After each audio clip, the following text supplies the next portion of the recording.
વડોદરામાં પાણીની સમસ્યાને હલ કરવા વીએમસી એક્શન મોડમાં. મોટો એક્શન પ્લાન તૈયાર. વડોદરાના વિકાસ અને પાણીની સમસ્યાને હલ કરવા માટે વીએમસી એક્શન મોડમાં મ્યુનિસિપલ કમિશનર અરુણ મહેશ બાબુની અધ્યક્ષતામાં યોજાઈ એક મહત્વપૂર્ણ સમીક્ષા બેઠક. ચોમાસું મોડું પડતા આજવાની સપાટી 20 ટેબલ ફૂટ આસપાસ છે, ત્યારે તંત્રએ મોટો પ્લાન ઘડ્યો છે. 125 MLDની નવી પાણી લાઇનનું કામ અંતિમ ચરણમાં છે.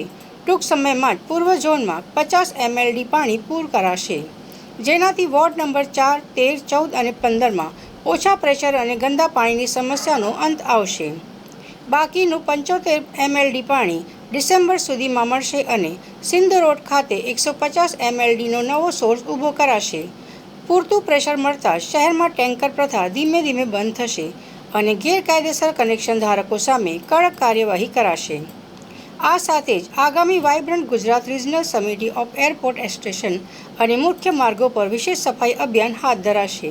તો બીજી તરફ શાળા પ્રવેશોત્સવ અંતર્ગત નગર પ્રાથમિક શિક્ષણ સમિતિની શાળાઓના રિપેરિંગ અને ક્લાસરૂમ મોટા કરવાની સૂચના પણ આપી દેવાઈ છે. ખાસ કરીને આપ જાણો છો કે 29-30 તારીખે આપણા વડોદરામાં છેલ્લું last regional vibrant Gujarat summit Vadodara ચેપ્ટરનું થવાના છે.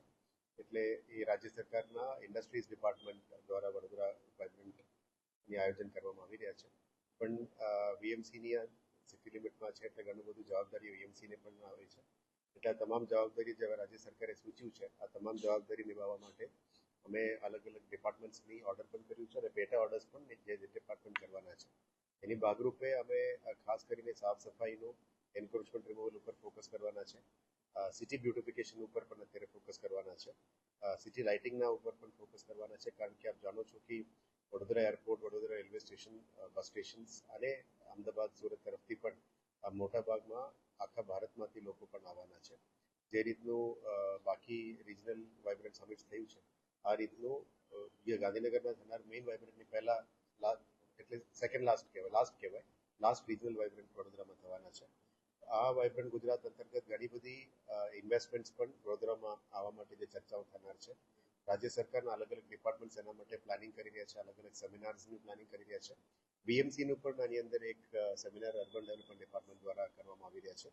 એમાં ખાસ કરીને high speed corridor area development ઉપર અમારું એક 2 કલાકનું સેમિનાર આયોજન કરવામાં આવ્યું છે. સાથે સાથે આમાં આપણે વડોદરા મહાનગરનું કોફી ટેબલ બુક પણ લોન્ચ થવાના છે. સાથે સાથે વડોદરા મહાનગરનું હેરિટેજ ઉપર જે કામગીરી થઈ રહ્યા છે, અત્યારે હેરિટેજ સ્ટ્રક્ચર્સનું પણ એક જે કમ્પાઇલેશન છે એનું પણ કોફી ટેબલ બુક લોન્ચિંગ થઈ રહ્યા છે.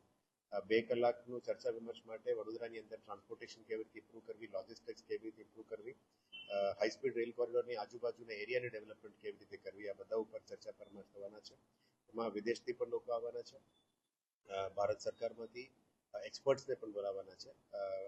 વડોદરા સિટીમાં પણ બીએમસી તરફથી અને અર્બન ડેવલપમેન્ટ અને ઇન્ટેક્સ બી દ્વારા પણ જે લોકોને અત્યારે આમંત્રણ